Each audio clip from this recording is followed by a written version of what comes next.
Marty को गुड़िया से बहुत प्यार था, लेकिन उसे तो बस एक पेट बोलने वाला गुड़िया चाहिए था। एक दिन उसके पापा एक सरप्राइज लेकर घर आए। ये गुड़िया तो पेट से बोलता था। मार्टी बहुत खुश हुई। उसने उसका नाम रखा मिस्टर गिगल्स। मिस्टर गिगल्स बहुत खास था। उसका सर बहुत बड़ा था, बाल चमकीले लाल थे और एक बहुत बड़ी मुस्कान उसके चेहरे पर थी। मार्टी को मिस्टर गिगल्स को बोलने में बहुत मजा आता था। वो घंटों अपने कमरे में उसके साथ खेलती रहती। मार्टी मिस्टर गिगल्स को हर जगह अपने साथ ले जाती। वो उसे पार्क ले जाती, अपने दोस्तों के घर ले जाती और तो और अपने साथ सुलाती भी थी। मिस्टर गिगल्स मार्टी का सबसे अच्छा दोस्त था। वो हमेशा उसकी परेशानियां सुनता था।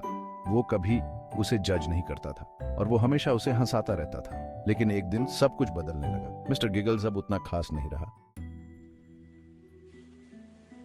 मार्टी को मिस्टर गिगल्स में कुछ अजीब दिखने लगा। उसकी मुस्कान अलग लग रही थी। वो अब ज्यादा चौड़ी थी, डरावनी, और उसकी आंखें, ऐसा लगता था जैसे वो कमरे में उसको ही घूर रहे हैं।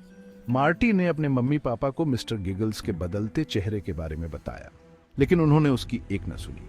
उन्होंने कहा कि ये सब उसके दिमाग का वहम है, लेकिन मार्टी जानती थी उसने क्या देखा था।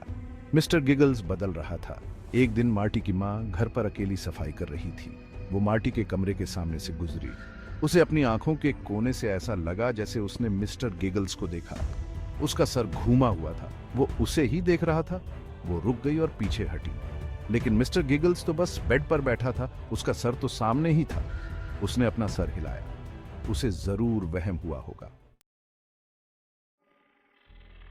उस रात मार्टी की नींद एक अजीब सी आवाज से खुली। यह आवाज ड्राइंग रूम से आ रही थी। ऐसा लग रहा था जैसे कोई जमीन पर किसी भारी चीज को घसीट रहा हो। वो अपने बिस्तर से उठी और अपने दरवाजे तक गई। उसने झांक कर देखा। ड्राइंग रूम में अंधेरा था, लेकिन उसे घिसटने की आवाज अब भी सुनाई दे रही थी। फिर उसने कुछ ऐसा देखा जिससे उसके खून सूख गया। मिस्टर गिगल्स सोफे पर बैठा था। उसका सर खिड़की की तरफ था। वो बाहर देख रहा था। मार्टी भागकर अपने कमरे में वापस आई और कंबल के नीचे छुप गई। वो इतनी डरी हुई थी कि चीख भी नहीं पाई। अगली सुबह मार्टी ने अपने मम्मी पापा को बताया कि उसने क्या देखा था। उन्होंने उसे शांत करने की कोशिश की। उन्होंने कहा कि यह बस एक बुरा सपना था, लेकिन दिल ही दिल में वो भी डरने लगे थे। उन्होंने भी अजीब आवाजें सुनी थी और वो ये भी नहीं समझा पा रहे थे कि मिस्टर गिगल्स सोफे पर कैसे पहुंचा। उन्होंने तो उसे मार्टी के कमरे में रखा था।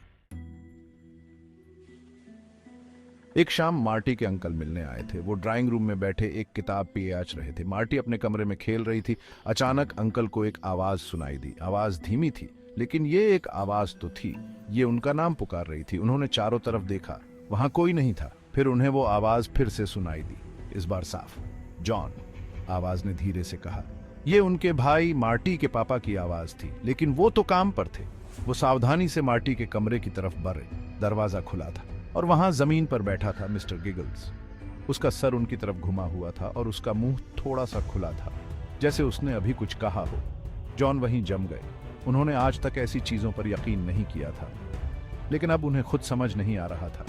वो धीरे से कमरे से बाहर निकले और अपने भाई को फोन करने लगे। जॉन ने जो बताया उससे मार्टी के माँ बाप बहुत परेशान हो गए। उन्हें पता था कि उन्हें मिस्टर गिगल्स के साथ कुछ करना होगा।